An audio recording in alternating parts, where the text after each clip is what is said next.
राजा दुखिया प्रजा दुखिया, साधु के दुख दूना।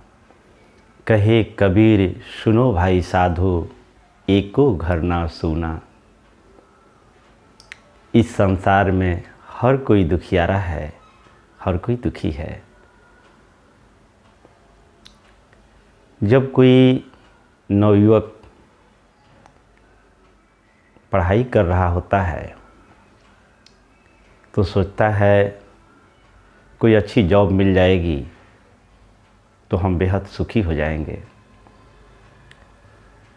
और उसे जॉब मिल जाती है तब सोचता है एक अच्छी लड़की से शादी हो जाए तो हम बेहद खुश हो जाएंगे। शादी भी हो जाती है। तब वो सोचता है कि एक लड़का हो जाए, लड़की हो जाए तो बहुत अच्छा होगा, तब हम सुखी हो जाएंगे। वो भी हो जाता है।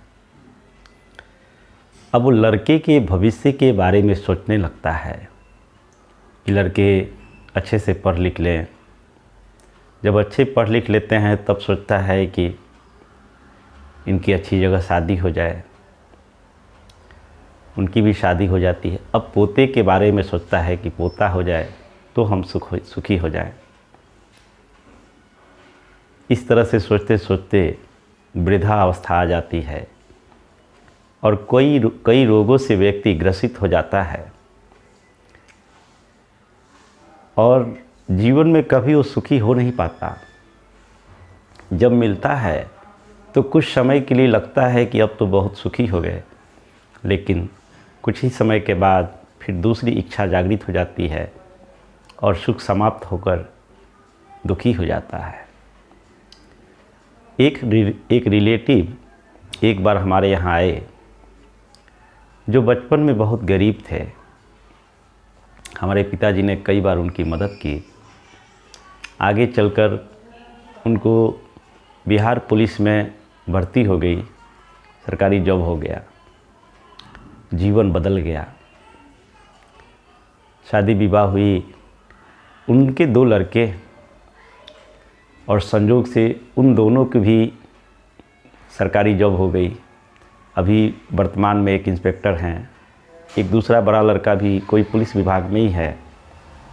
उनका एक पोता जो कि टीचर है। उनके घर पे हम गए थे।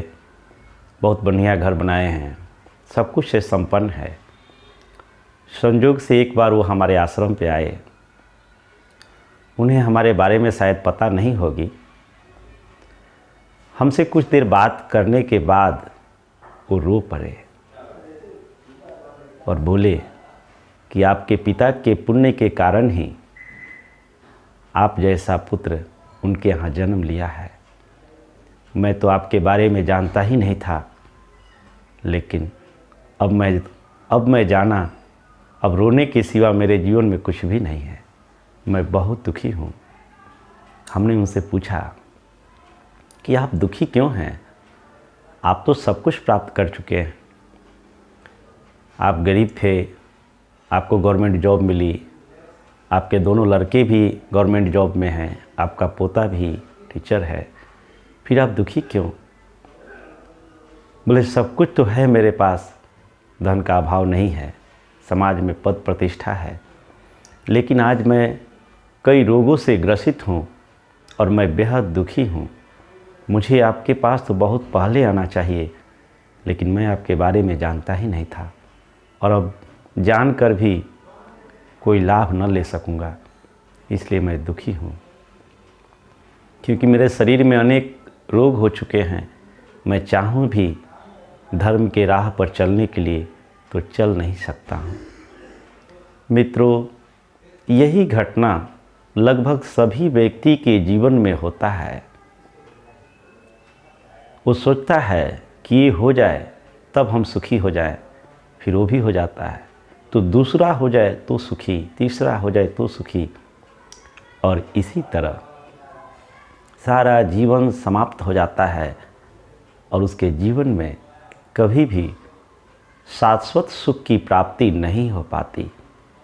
रोती हुई व्यक्ति जन्म लेता है, सारा जीवन दौड़ते भागते और फिर रोते हुए ही मृत्यु को प्राप्त कर जाता है।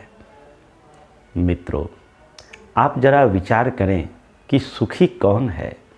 कबीरदास ने जो ये बातें कही, बड़े अनुभव की कही। उन्होंने देखा राजा भी दुखी है, प्रजा भी दुखी है, और साधु का दुख दूना, साधु का दुख दुगना है। आखिर ऐसा क्यों कहा?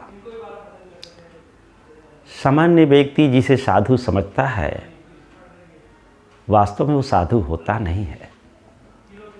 वस्त्रों के बदल लेने मात्र से अगर कोई साधु हो जाता तो बहुत आसान थी, लेकिन वस्त्रों के बदलने से कोई व्यक्ति साधु नहीं होता।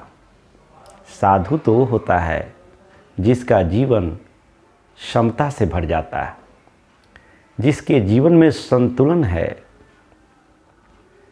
सुख आए नाचे नहीं, दुख आए नहीं रोए, दोनों में समरस रहे तो ही मंगल होए। वास्तव में साधु वो नहीं जिसकी बड़ी बड़ी दाढ़ी हो, जटाएं हो, गले में रुद्राक्ष का माला हो, हाथ में त्रिशूल हो, चंदन टीका लगा हो। ये साधु का रूप है, साधु नहीं। साधु तो वो है जिसका जीवन संतुलित हो गया, जो प्रकृति के नियम को जान गया। प्रकृति के नियम को जानने के बाद उसके जीवन में क्षमता आ जाती है। सुख आने पर वो अहंकारी नहीं होता, दुख आने पर दुखी नहीं होता। प्रकृति के नियमों को जानता है और उसको स्वीकार भाव से जीवन जीता है। सच्चा साधु वही है, सच्चा सुखी भी वही हो सकता है जो प्रकृति के नियमों को अनुभव से जान ले। हमारे कहने का मतलब ये भी नहीं कि आप भविष्य के बारे में न सोचें। धन कमाना बहुत आवश्यक है, लेकिन धन के साथ साथ धर्म का होना अति आवश्यक है।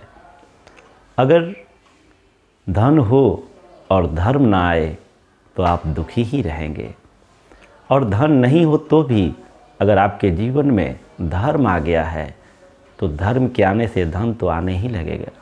क्योंकि अब आप प्रकृति के नियमों के अनुसार से चलेंगे, तो प्रकृति के नियम के अनुसार जब कोई चलने लगता है तो प्रकृति की दृश्य अदृश्य सारी शक्ति उसकी मदद करने लगती है।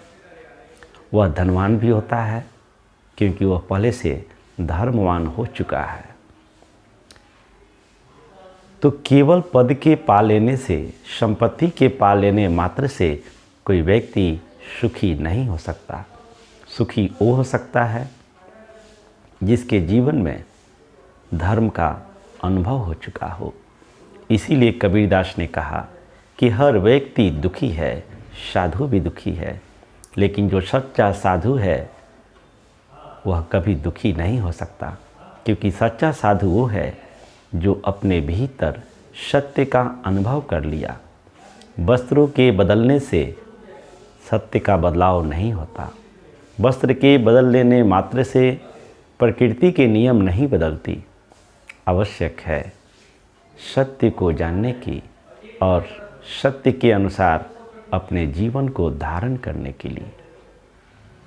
मित्रों, आप सब सुखी हो, स्वस्थ हो, निर्भय हो, यही हमारी कामना रही है। मैं अपने जीवन में घटी एक एक घटनाओं का जिक्र इसीलिए करता हूँ कि जिस तरह मेरा जीवन सुख शांति और समृद्धि से भरा, आप सबका जीवन भी सुख शांति और समृद्धि से भरे। इन्हीं शब्दों के साथ आज की वाणी को विराम देंगे। आप सबका मंगल हो, सबका कल्याण हो, सबका भला हो।